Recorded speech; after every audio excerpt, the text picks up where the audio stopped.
big swag. Oh, yes! What's up, making his triumph. It's been a long time. I shouldn't have left you. We could not have picked a better day to bring the big swagoo back to studio. You sure couldn't. By IHOP. And your Cowboys had it going last night. Let's take a look. Dallas and Tampa. Wild card weekend wraps up, saving the best for last. It's Tom Brady. It's Dak Prescott. Under 7 minutes to go. Both teams feeling each other out early, and then here comes Dak. Oh, look at that eye work. Moves to safety, wide open, touchdown. Dak was in his bag. Dalton Schultz had a big night, 7 catches, 95 yards. Ensuing Bucs possession. Brady, this very un-Brady-like. Oh, yeah, look at him out there looking young. I see you, Tom. And then, however, this is Brady not looking so young. Marcus, what is this throw? My eyes deceive me, Lord. It's not my man back there. A miscommunication. Brady obviously in the red zone is really good. Or good on that one. Turns the whole game, candidly. The Bucs might have gone in there to take the lead. Oh, look at that moving. And then instead it comes the other way. Get him on the edge. Jake Ferguson getting on the edge. Speaking of getting on the edge, they wind up on a 4th and short, and they go for it, and Dak gets the edge. Outstanding manipulation of the ball. Dak, medium speed, but he got there. Now, hold on. So it's 12-0 because they missed the first extra point, and then Brett Maher misses another. I have no idea what was happening last night, G. I'm not going to go to where my mind wanted to take me. It was 12-0, so they're still in the game, and then Brady, this is awful. That's a good throw. I disagree. He was 35 of 66 last night. Final seconds of the half, this was Dak's best play of the game. Oh, man, this is outstanding improvisation. Look at that throw. Twisted hips across the body, bang. He threw for 305. The celebration was on. By the way, Brett 305 Maher. in my city. Wait a minute. I did it.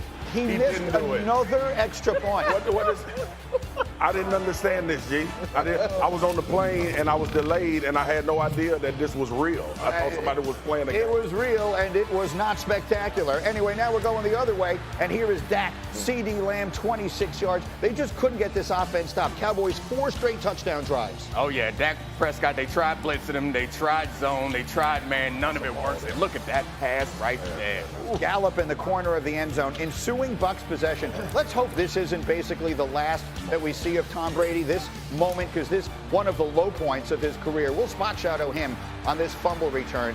Watch as he's going to go for a tackle here. That's nothing wrong with that. But then watch as he comes back. That's straight filthy, man. That's a red card. It don't matter what your name is. It don't matter what your name is or what you've done. That's a shame. In the league. That's trash. It is. It's just not a good moment. Again, Brady 35 of 66. Finally to get a touchdown in the corner of the end zone to Julio Jones. So it's 24-6. They go for the 2 and don't get it. Then the Cowboys have a 4th down. Instead of sending Maher back out there for another field goal would try. you? No. I'm with you. The game was pretty much in the bag at this point, and instead they're in their bag of tricks. It's Prescott, it's Lamb, it's a runaway. Jerry Jones loves it. Cowboys 31, Buccaneers 14. Brady leaving the field, maybe for the final time. Look at Mike McCarthy. Do that dance. I see you. Let's talk. Look like Ted Sanford. I'm not surprised at all that he responded. I think we all needed to respond after, we got kicked in the ass up there in Washington. So, and that frankly was good for us. So, but most important is playoff football. We got a quick plane ride home, and then, we're on to San Francisco.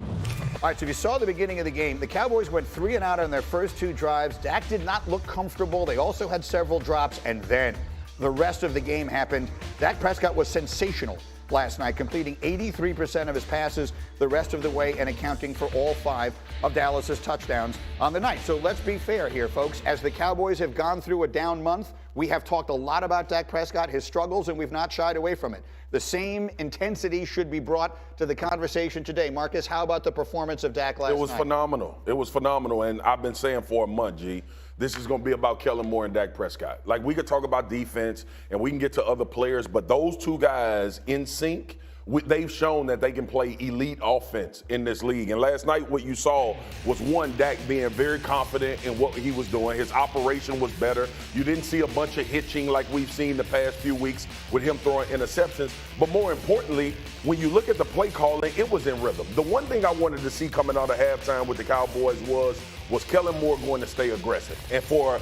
initially out of halftime, I thought they were going to go conservative, preserve the game route. And then, you know what? Somebody said, man, forget it. We've lost games like this, and we should have watched what just happened with the Jacksonville Jaguars and the Chargers, and they put their foot back on the gas. 5 touchdowns for a quarterback, That'll win you mostly any game that you play in, no matter who you're playing against. Now the opposition will get stiffer. Yeah, he threw 4 of them and ran for another. Nick, you have tape on what we saw from Dak. Oh, he was surgical from beginning to end. He was cerebral, processing everything, rolled the footage. He did against every type of defense. They tried to blitz him, and it's like he knew what was coming. He no huddled for most of the game. Watch how he stares down this blitz and makes an immediate, quick decision. Oh, you're going to blitz from depth? Not enough time. Give me that first down. We moving on. They tried to get him against some zone. This, I think, is 1st and 20. They got a deep cover, too. Everyone's just playing the sticks. You can play the sticks all you want. There's no defense for a perfect throw. Watch where he puts this throw. He protects his receiver and throws to get a first down right there. There's nothing you can do with that. That man was surgical and cerebral throughout the entire game. Watch this motion across in man coverage. You think that that's going to be the answer? No. I know we're in man coverage. I'm going to drop this dot right on his face. Can't do nothing about that. Bang! No defense. This is the best offensive performance that we've seen in the playoffs this year. It's one of the best that we've seen in a long time, and we need to give him as much love as you said. Yeah. The way that y'all been hating on this man, Yeah, see, I demand. What? I haven't been hating on him. No, I said the first words out of my mouth were we should bring the same energy today Keep that saying we have brought for Keep the last saying month. Nice. Graziano, what? There is no question Dak Prescott can play like this. We've seen him play like this year. I was just making sure. The questions we get on this show involve words like trust. Don't blame Do the you questions. do you trust the Cowboys to be able to get? Here's the problem, right? He was lousy last week. We have seen them deliver high We talking level. about last week. We talking about this week. This week he was cerebral, like they played last surgical. night. If they play like they played last night, they can beat anyone in the league, including the 49ers this week, yeah, now we including any of talking. those big AFC teams. The only issue is we haven't seen them sustain it week to week. So let's do it. Let's see if they can do it week to week. If they can, we're going to be talking about it for the next month. Greeny, it's really simple. Their A-game, they are the best team in football, period, end story. I've said it since August. They are complementary football at its finest. When Dak Prescott plays that way, they have a tremendous pass rush. Guys, they only blitzed 6 times last night and still got pressure almost a third of the time. That's remarkable. And how about Mike McCarthy? We've killed him on the show, myself included. 2 penalties, 0 turnovers. That's great coaching. And, oh, by the way, they had to reshuffle their offensive line, including putting a rookie at left tackle, and they didn't miss a beat. You know, the funny thing, we walked in this morning, and the first question I said to Graziano is, and so how about McCarthy? Is his job safe? And Dan said, well, they're not going to fire him this week. They're not. So I'm 100% confident. What do we say about Mike McCarthy on this morning? Again, same energy.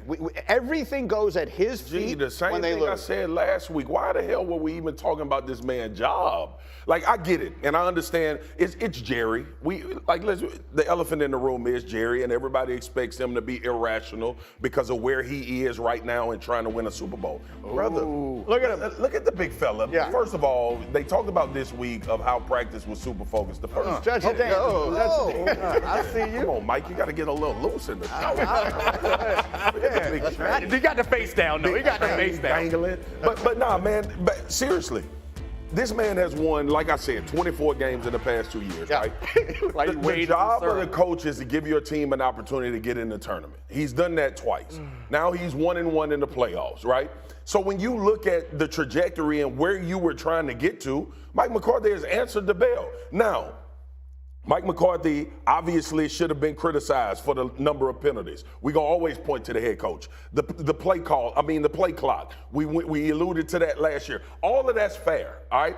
But if you told me coming into the season or when a coach was hired, hey, man, he going to give you 2 back-to-back 12-win seasons, all other candidates, we don't know what's going to happen. Right. You would kick all other candidates out the building and say, we'll be in the playoffs, we'll have a shot to win games. So I thought it was unfair to even have that question going right now. But ultimately, when you look at this game and the way these guys play, it's a reflection of him. And I reminded everybody, he didn't have a starting quarterback for 5 games this year. Yeah. And they went 4-1. Yeah. And look, and when he did have the starting quarterback threw too many interceptions. This is the issue. When Dak Prescott is not throwing interceptions, they are a great football, not a good football team, Almost a all the great time. football. That yeah, but not an interception. Well, but let's not talk this about year. last night. I don't want to talk about. didn't throw any Washington, interceptions and last He was night. incredible. He was in the incredible. no huddle. He was manipulating that defense. He didn't even need to get in the huddle. Maybe Yes. Kellen Moore was there. Maybe not. Dak Prescott was killing. He was the OC. What? You can't punch me in my face 16 times and then shake my hand. The last 16. I mean, look, the reality is Why not? It's the day after King Day. he threw 15 picks. Baby.